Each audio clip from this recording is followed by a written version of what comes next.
Oke, pertama-tama kita bersyukur hari ini alhamdulillah Masjid Raya Mujahidin sebagai simbol Masjid Raya Kalimantan Barat sudah berbuka, sudah sholat Jumat berjamaah.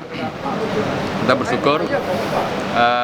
Kedua, banyaknya kesembuhan warga kita yang terkonfirmasi positif. Ini juga memberi semangat kita, termasuk tidak bertambahnya beberapa hari yang terkonfirmasi positif di Kota Pontianak khususnya.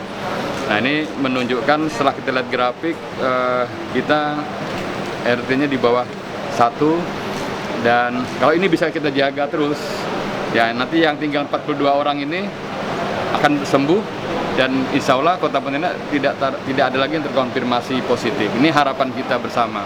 Nah, tinggal kita jaga. Tapi kan ini pandemi di mana mobilitas masyarakat tinggi, baik itu antar daerah maupun antar mungkin luar negeri juga. Ini yang harus menjadi catatan dan tantangan kita. Nah, kita sekarang sudah mulai di Kota Pontianak tatanan kehidupan normal baru, ya. Tapi kalau kita perhatikan di lapangan, kita lihat gitu, rasanya semua sudah merasa ini seperti normal, ya. Nah, mereka lupa dan tidak waspada, atau tidak, mungkin ada yang tidak mengetahui, atau bahkan memang sengaja menganggap enteng virus ini. Nah, kita menghimbau, saya mengajak kepada warga kota tetap harus waspada, karena virus ini masih ada, belum hilang sama sekali di Kota Pontianak ini. Kenapa harus waspada? Ya, kita menjaga supaya kita tidak tertular, atau bahkan kita yang menularkan kepada keluarga terutama. Oleh sebab itu, tetap kita harus patuhi disiplin tentang protokol kesehatan. Apa itu? Ya seperti kita menggunakan masker nih. Ini kan salah satu cara yang untuk menghambat. Kedua, menjaga jarak. Ketiga, selalu cuci tangan, kebersihan. Nah, terus makanan yang bergizi. Yang paling penting adalah pikiran, harus positive thinking. Nah, ini kita kadang-kadang, terutama di media sosial ini, suka negative thinking. Di kejadian viral beberapa hari ini, Pak Gub dibilang pakai sepatu naik ke masjid. Padahal kan beliau bilang tadi, saya masih waras katanya gitu. Jadi kan kadang-kadang ini yang suka dimunculkan. Ini karena ada rasa kebencian, mungkin yang kebencian atau ketidaksenangan atau sebagainya. Tapi kok di era Covid ini kita harus bersabar, harus bisa melihat segala sesuatunya dengan pikiran yang positif. Karena ini juga salah satu cara untuk meningkatkan imunitas kita, dan mudah-mudahan dengan warga kota berpikiran positif, ya semua tujuannya kita baik untuk keselamatan dan kesehatan dan kemajuan. Tentunya kita akan lebih cepat maju, cepat menyelesaikan permasalahan, dan pasti yang paling penting kita harapkan berkah dan rahmat dari Allah Subhanahu wa taala. Pak, tadi kan Pontianak kan ibu kota provinsi, penduduknya juga padat, kotanya kecil, mobilitasnya tinggi. Jadi yang terkonfirmasi sekarang sudah 101. Dari 101 warga ini yang terkonfirmasi, 54 sudah sembuh.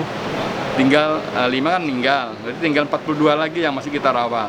Nah, artinya sudah dari sisi grafik ini sudah sangat bagus, Pak. Kita bisa sembuh, dan yang 101 ini lamban. Beberapa klaster sudah putus. Misalnya contoh klaster Sukabumi yang teman-teman SPN putus, klaster Kuala Lumpur putus. Terus sebentar lagi Sejadah Fajar tinggal 1 orang. Ini kalau misalnya ini sembuh, udah selesai. Artinya tidak menyebarkan ke tempat lain. Yang kita khawatirkan adalah klaster yang lain-lainnya yang kita tidak tahu atau ada gitu kan. Nah, sehingga dibandingkan daerah lain, Kota Pontianak ini termasuk sedikit, Pak, untuk kota-kota besar ya. 101 itu sangat kecil. Hasil analisis para pakar ahli epidemiologi, sebenarnya di bulan Mei itu puncaknya. Berapa jumlah yang terkonfirmasi? Itu di atas 5.000 orang. Kota Pontianak Indonesia di atas 100.000 orang. Tapi kenyataan faktanya kan enggak. Kita bisa mengendalikan, Indonesia cuma 28.000 sampai hari ini, enggak 100.000. Terus Pontianak cuma 101, enggak di atas 5.000. Nah, ini menunjukkan trennya bagus.